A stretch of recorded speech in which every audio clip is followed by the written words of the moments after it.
All right. Well, good afternoon, everyone. Thank you guys for taking the time out of your day to join us. This is an interesting topic, and I always tell everyone that in my office, every week since I got to work here 10 years ago this summer, as a matter of fact, I get two questions. I'm going to get a question about how do I go about terminating this handshake lease that me and my family entered into back in 1964, and I'm going to get a question about who's responsible for maintaining the fence between me and my neighbor. Now, the thing that I find interesting about that question is that it's not one of the cutting edge issues that we've got. Oklahoma's fence laws are basically unchanged since 1910, but it's just something that lots of people don't get the exposure to. How many people actually go to the Oklahoma statutes and read what it says about fence law? So that's what we're going to talk about today. We're going to talk about some real basic stuff about Oklahoma's fence law, and we'll talk about that a little bit too in comparison to some other states. But we'll also talk pretty briefly at the end about pasture leases as well, because sometimes these fencing issues go hand in hand with pasture leasing. So we'll hit some points on that as well. Now, you're going to see this at the end, so don't worry about this right now. But I just want to remind everyone, if you would, once we're done with the webinar, click on the link that we'll show you at the end for the evaluation.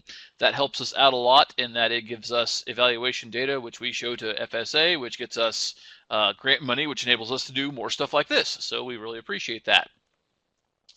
What I'm going to start out with is one of the sub-questions that I might as well get every week after someone asks me whether or not they're responsible for maintaining the fence between them and their neighbor. They're going to say, well, I thought that Oklahoma was an open range state. So let's talk about whether or not Oklahoma is an open range state. And the answer to that question is no, we are not an open range state. Now, lots of western states started out that way. And what open range means is that if you don't want your property to be accessed by grazing cattle, you fence animals out. In other words, the duty of keeping livestock from interfering with crops or other land damage is that of the person that's wanting to defend against the damage. There are still some western states and parts of western states that are under an open range doctrine, but in Oklahoma we are a fenced-in state. And that's actually a semi-recent development. We actually took that statewide in 1962. Prior to that, counties could choose whether or not they wanted to be open range, but by the time we got to that point, virtually the entire state had already opted to be a fenced-in state, and so the state just embodied that in statute and said, you know what, everybody from here on out is all going to be a fenced-in. And so what that means is when we enacted the Oklahoma herd law, that became the uniform fencing law for the entire state of Oklahoma. And what does that have to say? First off, it says if you own a domestic animal, you have a legal duty, an affirmative duty, to keep that animal contained. So that's kind of the essence of the fence-in doctrine. If you own the animal, you have a duty to keep that in. Now, it's important to note, too, when we're talking about this, we're talking about the owner of the animal. That can get a little bit confusing sometimes if you're talking about leased land. So remember, the way that the statute words things is that if you're the owner of the animal, not necessarily the owner of the land where the animal is, but the owner of the animal, you're the one that has the duty to keep that animal contained, all right? So that's why it's very important for you to work out with the landowner who's going to be responsible for that fence maintenance, but ultimately you, animal owner, are going to be responsible for that. Now, this next passage might get a little bit confusing when we talk about this with respect to the fencing standards, but we're going to pull that together and hopefully kind of make a little bit more sense. It says damages caused by domestic animals trespassing upon lands of another shall be recovered in a manner provided by law. In other words, the owner of the animal has what we call strict liability for the damage that is caused by the animal if it escapes. That can be a little bit scary because you're thinking to yourself now, oh my gosh, what happens if my animal gets out and causes an automobile accident or something where there's some serious injury? We're going to temper that a little bit here in a few points, so just hold on with that. And the Act defines domestic animals as what you kind of think of as your relatively traditional livestock species. It does include exotic livestock and all of animals not considered wild, but that excludes domestic pets. Okay, so if you have cattle, horses, sheep, goats, emus, ostriches, guineas, whatever the case might be, as long as they're considered livestock under this definition, they have a duty for containment there. So we said that you've got strict liability for the damage caused by your animal if they leave your property. And you're thinking to yourself, that's a very different story depending upon whether my cow got out and ate the neighbor's begonias or the cow got out and caused a fatality automobile accident. I mean, there's a vast difference in liability there. Okay, so what you have to understand is that the statute actually adds a little bit of temperament to that. It says that the owner of the animal that escapes has a duty to exercise ordinary care to keep them running from large, which again is that duty to keep that animal confined.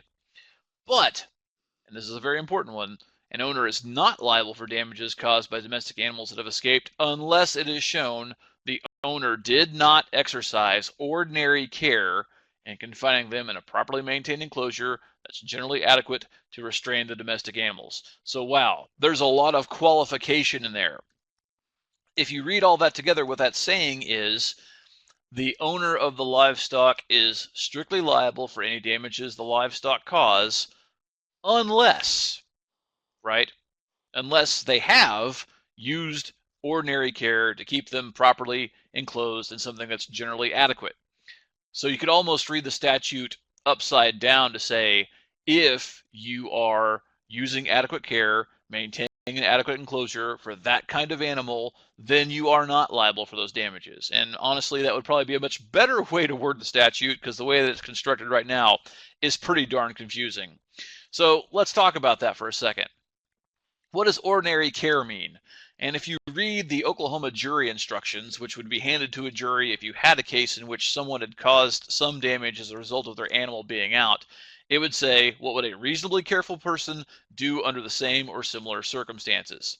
And so if this actually comes to a jury trial, right, if there is a lawsuit involving damage that was caused by an animal who's escaped from its enclosure, what you would ask yourself is, what would a reasonable person, quote unquote, do here? And that reasonableness is going to be defined by the circumstances in that community.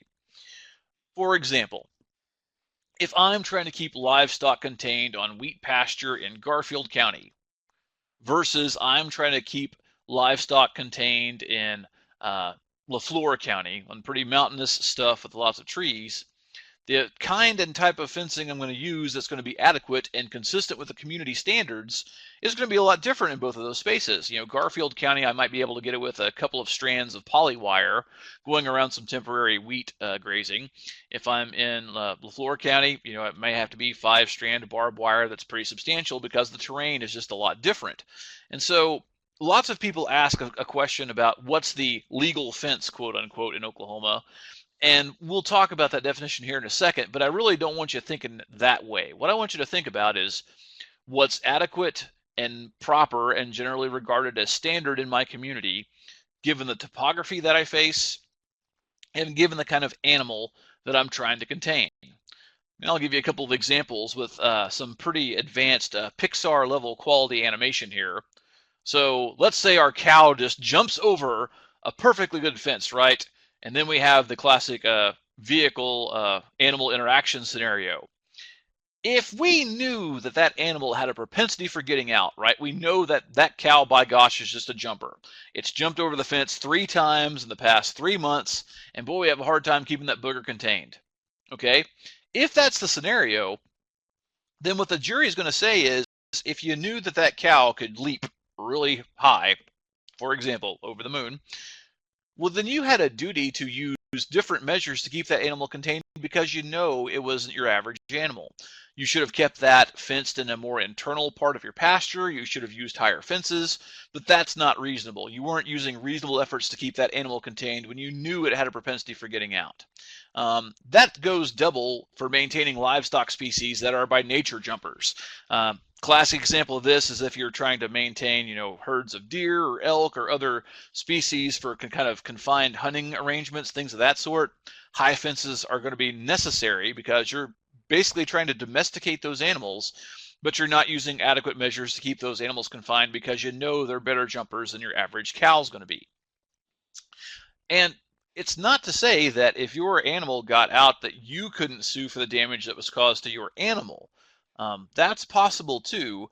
A lot more variables go into play with a lawsuit like that, but you know, invariably when one of your livestock gets out, it's not one of the cutter canners that was about to go to the factory anyway. It's, you know, the really high-powered genetic animal that you were trying to really desperately to protect there. So what if we actually do have fence damage and now we've got an escaped animal? Well, there are still some questions we have to ask ourselves there as well. Um, the fence was fine. The animal is obsessed with escape. We already kind of talked about that. What are the circumstances that led to the fence damage? Is this something that occurred right after a thunderstorm and a fallen tree knocked down the fence and there hadn't been enough time for us to reasonably get to the fence and repair it? That's an important question for us to ask. Furthermore, when there is fencing damage, who's responsible for that? Who's supposed to build the fence? Who's supposed to maintain the fence? And the answers for that question differ again depending on whether we're talking about neighboring landowners, but we also can inject the factor of landowner versus tenant, and then adjoining tenants versus adjoining landowners as well. All that kind of underscores why it's so important for us to have fencing agreements to understand who's responsible for those kinds of things. And like we talked about earlier, you need to have included as part of your fencing agreement the standard for what good fence would be. So if you're going to really insist on going to the statute, which by the way, again, was updated for the last time in 1910, you'll see that rail fence is specified, and there's not a lot of rail fencing going on these days unless it's more for decorative purposes than it is for substantive purposes. There was this newfangled technology, all the rage, that was called barbed wire. And if you read this specification, it says you can basically have 2 barbed wires and 2 non-barbed wires, and you've got the fencing specifications here. No one relies on this, okay, anymore. And I don't really want you guys relying on it that much, because I think what you're going to see if you go to trial and you're trying to determine, did this person do a good enough job in keeping this fence maintained, what they're going to say is, look to the community standard. What's generally regarded as good and adequate fence in the community where the incident took place? That's going to be the issue far more than understanding whether or not your rail boards were 6 inches wide and 3/4 of an inch thick, right? That's just not going to pop up. Okay, before I start talking about fencing agreements, I do want to mention one other little quirk of fencing law, and this happens a lot as well.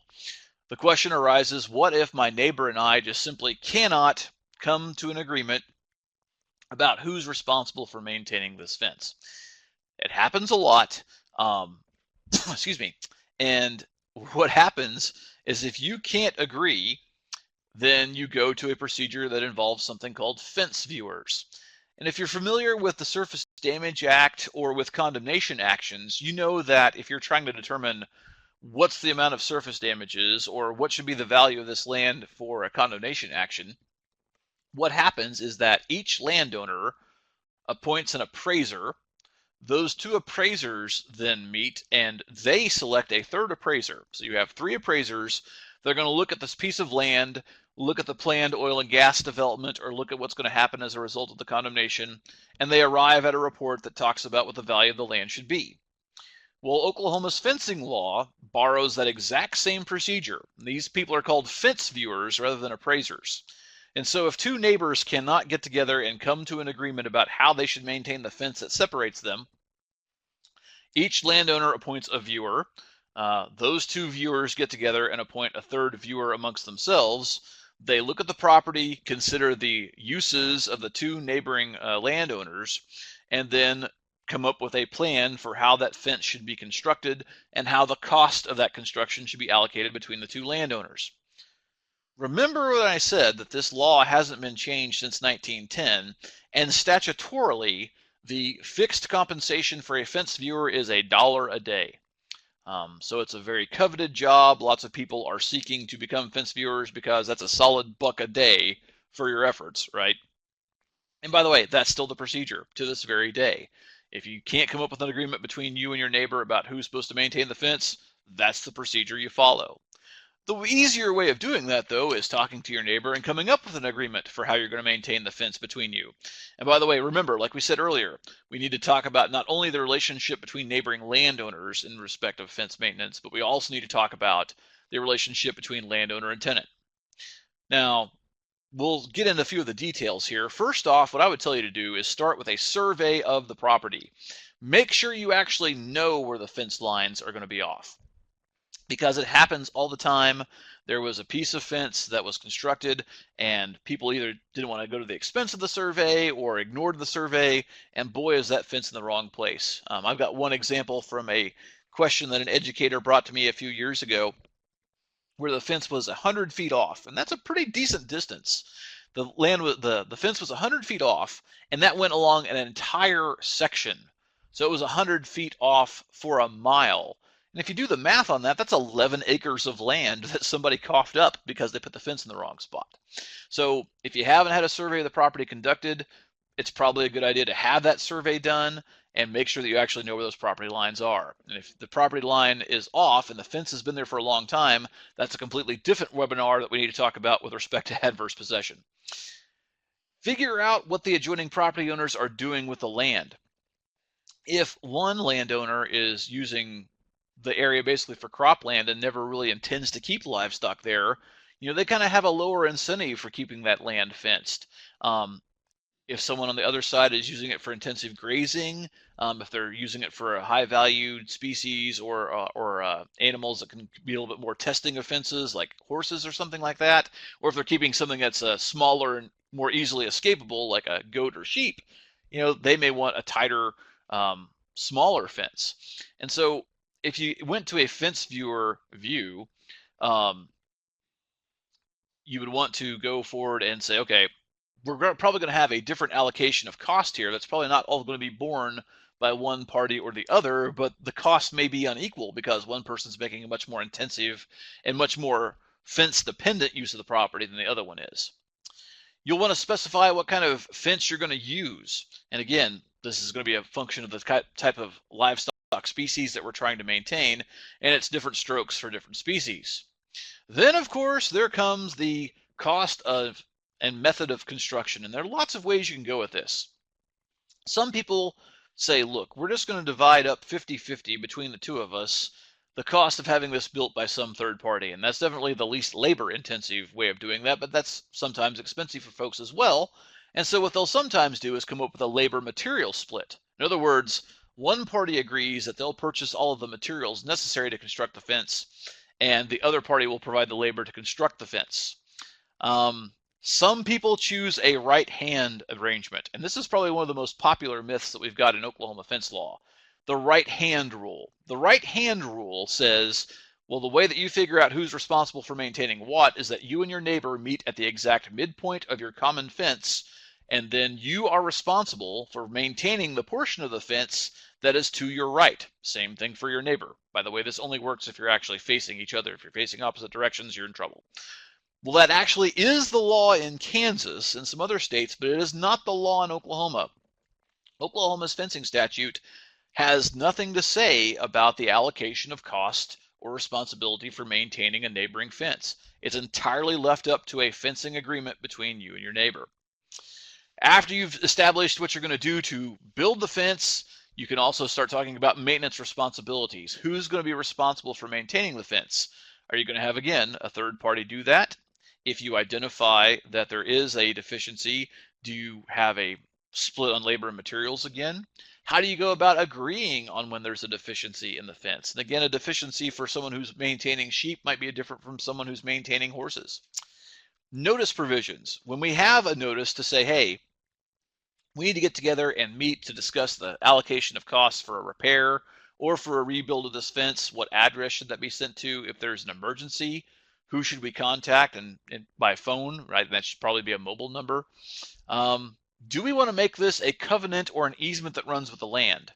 And that's kind of a legalese term, but what we're saying is if we take appropriate steps, the fencing agreement between the two of us can actually become stuck to the property so that when anyone purchases the land or inherits the land from us, the fencing agreement automatically becomes a term of them receiving the property.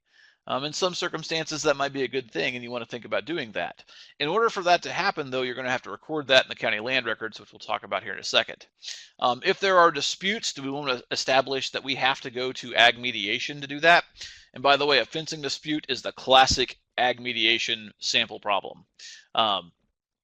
Mediation can go a long way to solving these problems without us having to go to litigation, because litigation is pricey and it takes time. So you might want to specify that if we have any conflicts that we can't work out amongst ourselves, we agree mutually that we're going to send this to ag mediation or perhaps ag arbitration before we file lawsuit, because that's just probably just better for everyone.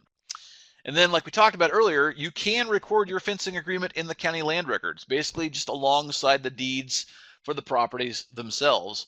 And that, again, is an important feature of us actually making this agreement binding on other parties that may come to own the property after we're gone. Since we've been talking about fencing a lot, and we've often talked about fencing obviously in the context of livestock grazing, let's talk about some pasture lease agreements as well. Anytime you have a pasture lease agreement, first off, make sure you include the full legal names of the parties.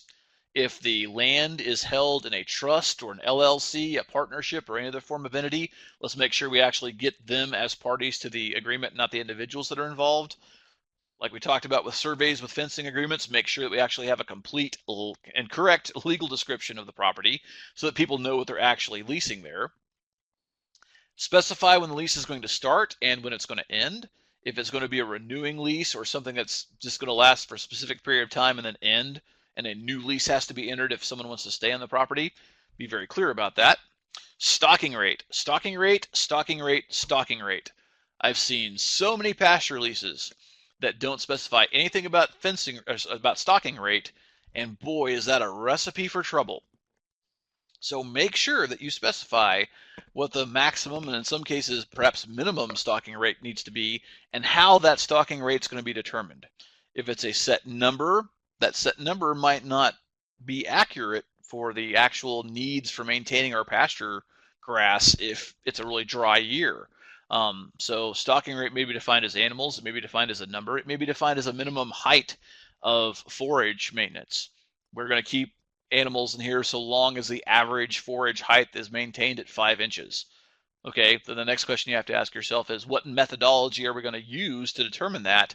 And we need to make sure that methodology is defensible and that it's objectively determinable by both of the parties to the lease. Who's responsible for inputs to the land and for maintenance? So if we're going to do anything about fertilization for the forage, if we're going to talk about weed control, are we going to talk about fence maintenance, maintenance of loading facilities, things of that sort? Let's be very clear about that and specify it in the agreement. How are we going to calculate our rental rates? And boy, there is a lot of creativity these days in determining how those lease rates are going to be set and calculated.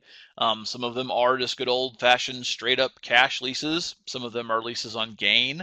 Some of them are hybrid leases with a fixed sort of floor amount, and then if your animals receive a certain amount of gain above a threshold, then you also pay on gain. There's lots of ways to do that, and I'm not saying that there's one right or wrong way. I'm just saying be thoughtful about that and make sure that both parties, again, can objectively determine how they've calculated that and if they've calculated it correctly. If there's any other interests that are attached to the land, things like mortgages, mineral leases, drilling mud application agreements, wind energy leases, and now solar leases as well, make sure those are included in the lease so that the tenant knows, hey, I might be interrupted by the development of an oil well or by the application of drilling fluid or by wind turbines being constructed on the property as well. If you're doing something on a share basis, make sure you include a partnership statement in the lease that basically says we're not a partnership. We're doing this on a share basis, but that is simply a way of providing revenues in the forms of rent proceeds, and we're not partners. Being in a partnership creates a whole new class of legal liabilities that you don't want to really run into there. Again, notice provisions. So if there is a routine notice that we need to provide about a lease renewal or a lease termination or anything else legal, where does that need to go to? If it's an emergency notification, how do I need to get a hold of you if I need to get a hold of you urgently? And again, we need to have a provision for how we go about conflict resolution there. And again, I'm a big fan of ag mediation just because it saves time, saves money, and it saves relationships. You know, if we're talking about a leasing relationship in a small town, you're going to see that person at school activities, you're going to see them at church, you're going to see them at the store, and it's probably best to try to resolve those conflicts in some sort of amiable way, which can happen a lot more easily through mediation than it can through litigation. Once you've sued somebody, they seem to take that personally for some weird reason. So let's try to avoid that litigation if we can at all. As a reminder, we've got the webinar link for the evaluation there, and we've got that posted up in your chat box there. Real quickly, we'll see if you guys have any questions. I notice there's one over in the chat box, and the question from Holly is, what if you have two surveys and they're not the same? And one of the surveys that Holly noted was a survey that's conducted by GPS. And that's a very good question, and that's a question I get a lot in my class, by the way. We've got this GPS technology. Why aren't we relying on GPS more than we're relying on traditional survey techniques? Good question, and we might get to that point someday, but we are not there yet. So at least at this point in time, GPS technology is kind of used to affirm or kind of try to resolve a traditional survey method, but this traditional survey method is still kind of regarded as the legal standard. And so if you have two surveys and the surveys disagree with one another, what you're probably going to have to do is have kind of the full kind of maximum level, and I apologize, I'm not remembering the exact surveying term that they use, but a full legal survey conducted to determine what is the actual legal boundary for the property, and that's going to matter. You know, I just bought a piece of property. Me and my wife just bought a house in a small acreage out in the country, and we got the survey results back, and what do you know? That fence is nowhere near being on the property line. And that's not just a fencing error, it's actually a back cut in the fence where they deliberately moved it out of the way, and that doesn't follow up with the property line. So that's one of the things that we're having to work out now with our brand new neighbors. Like, hi, welcome to the neighborhood. Here's a dozen cookies, and oh, by the way, your fence is really in the wrong spot. So we'll be working with that. But a survey is kind of that standard, and a traditional legal survey is kind of the standard for using and determining where that actual property boundary will be. Anybody else have any questions? If you do have questions, you can type them down in the chat box in the lower right-hand corner.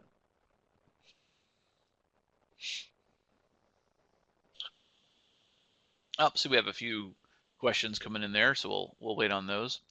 I was trying to think if there's any other fence topics that we need to address.